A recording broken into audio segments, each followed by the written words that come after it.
why it's so important that men ground in their heart and they ground in their sex, they ground in their sexual center. And here's the issue. The issue is so many of us in this world, we're not integrated. We're not feeling ourselves. We're not operating from our three core centers: our cognitive intellect, our heart-based intelligence, and our sexual prowess. And so many of us, we're numbing ourselves, we're numbing our hearts. Think about making a cake without key ingredients such as flour. Think about making a cake without the sugar, without the chocolate, whatever the recipe says, and you remove three ingredients. That's what we do when we don't integrate our hearts into everything that we are in the world.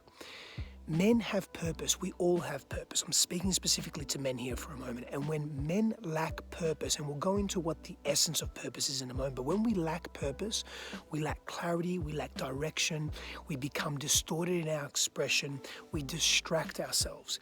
Man's purpose is to work. Let me go into that. I'm not talking about laboring. I'm not talking about having a job, although that could be your purpose. One's purpose is where they drive themselves in action, where they have momentum, where they're inspired, what they're pulled towards. Hundreds of thousands of years ago, that was surviving. We had to survive. Our purpose was to work with our hands, to be in nature, to be in the environment, to survive. Now, we don't have that. Now, we don't need to survive as such per se. It's different. Our world is different. And as the world has evolved socio-culturally, geopolitically, we've evolved from a place of consciousness. When man lacks purpose, he becomes distracted. And what we do is we try to fill a void. And we try to fill that void of emptiness, that not feeling whole. And so we distract ourselves. I remember years ago when I was studying at university, and I was really interested in what I was studying. It was resonating with me. I was studying psychology and behavioral science and social psychology and deep levels of Eastern and Western philosophy. And I was running my own businesses, but I wasn't fulfilled. I didn't feel full. I felt empty. I felt a void. I hadn't dealt with a lot of my stuff, and I suppressed a lot of who I was. I numbed my heart. Imagine that. Imagine a car. A 6-cylinder car running on 1 cylinder, 2 cylinders, 3 cylinders. That's what happens when we numb our hearts. And so I remember so often I'd be studying and I'd be distracted. I'd be erratic in my nature. And so I'd think, I can watch pornography. I'd watch pornography and I'd masturbate, and there we go. I'd continue either studying, but I didn't feel full. Or I'd go back to my work. I didn't feel full. I wasn't fulfilled because I wasn't coming from a place of heart. Now it's not just pornography. It can be anything and everything that fills that void. It can be excessive work. It can be alcoholism. It can be over-socializing. It can be engaging in activities that are meaningless, that aren't meaningful. And so man needs purpose. Sometimes it's buying excessive shit online now. Everything's so quick. We're looking for this short-term gratification. And when it comes to our sexuality, when it comes to our sexual center, if we're not integrated in heart and mind, we lose ourselves. And we just have this scattergun, uncontrollable approach to how we see others. We objectify instead of subjectify. We see them as something less than, as something to satisfy our hyper-selfish needs. So when it comes to our sexuality, when we're not grounded in our sexuality and we get grounded by integrating our hearts and our minds, we lose key aspects of ourselves. Now, here's something interesting. We numb our hearts because we've been conditioned that way. Not just men, all of society. It's easier for women. It's more acceptable for a woman to express emotion. That's one of the outlets of feeling the heart. And our heart connection, remember, is that connection to our soul, to our spirit, to what ultimately guides us, to who we are, part of who we are, and how we move through the world. And when we numb our hearts, we're numbing our feelings.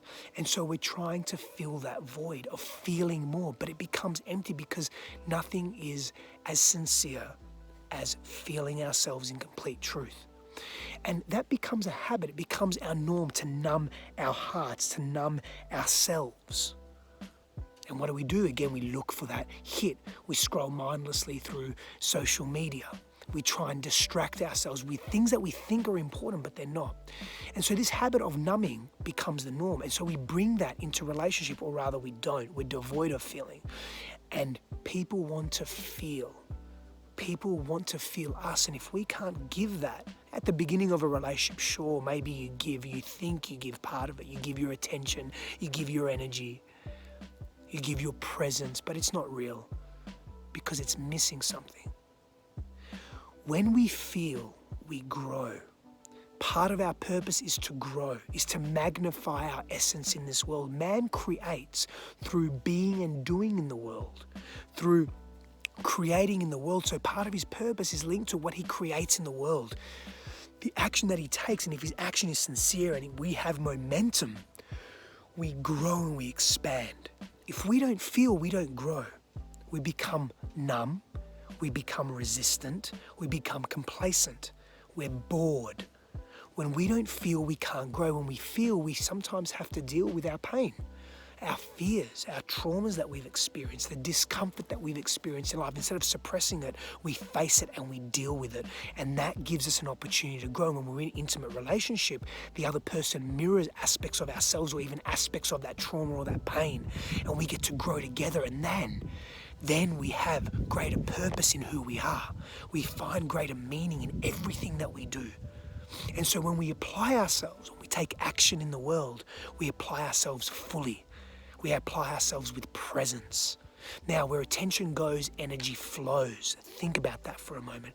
Where attention goes, energy flows. So when we start paying attention to our sexuality and how we wish to conduct ourselves, how we wish to be sexually in the world, how we wish to present, how we wish to see others and feel and treat others and treat ourselves with reverence and gratitude and openness and more. There's nothing wrong with primal sexuality. However, when we integrate our heart, the openness of our heart, the ability to receive, man has stunted his ability to receive. Somewhere along the line, he thinks he's not worthy. And unless he's accumulated, unless he has status, unless he has things, material possessions and things, he's not worthy. And so we spend so much of our time outwardly creating in the world, but in a distorted way without the integration of the heart. We're either excessively in our fucking heads or we're not grounded in our balls, and our sexuality is just loose, watery sexuality. And we're better than that, we're more than that. And yes, we are primal. Yes, we are. And we've also evolved. The bioevolution of humanity, the socio-evolution of humanity, the cultural and relational evolution, and the emotional and spiritual evolution of humanity must be recognized. And as men, we must recognize that. We must embrace that. And we must begin to live from heart now more than ever. And incorporate that in our sexuality and bring that. Bring all of it. Bring the fear, bring the pain, bring the anger, bring the frustration, bring all of the emotion, bring all of the feeling, and without judgment, with deeper levels of compassion, and with intention. Can we bring intention to all that we are, to everything that we do? So much of my life I didn't carry intention. It was just the next quick hit, the next quick fix of what I thought was bliss. But really it was just short-term gratification. Again, it came through pornography, it came through prostitution, it came through distractions, it came through accumulation. And again, there's nothing wrong with doing and creating in the world, but how are we doing that? Where's our intention and where's our attention? Can we begin to breathe into our balls? Can we begin to breathe into our sexual center? Where attention goes, energy flows. Begin to revere that place.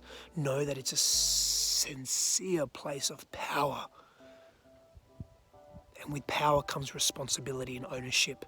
As men, part of our purpose is being responsible for who and how we are in the world and taking ownership of that. Not because, we don't get easily distracted because we're weak in the moment, but we don't get easily distracted because we're not good enough or we're not able enough. We become distracted because we've lost our path, we've lost our way. Men need men. Men need men to be held accountable, to hold that clear vision, to help each other grow. And then we can be in the world with our communities, earth and our women. Men, Your purpose is your inspiration.